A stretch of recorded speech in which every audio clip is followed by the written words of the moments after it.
So ngayon mga idol, luluto na naman ako ng ulam. Ito yung ulam. Lutuin ko mga idol.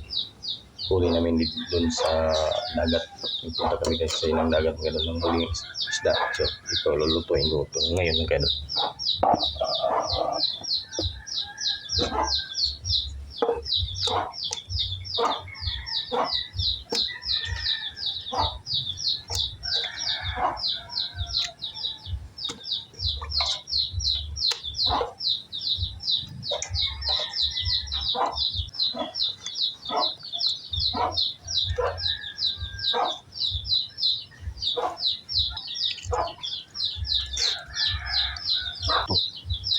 Oil.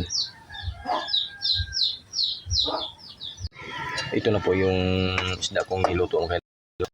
Gawa sa suka at ibo lang mga idol. Luluto na to mga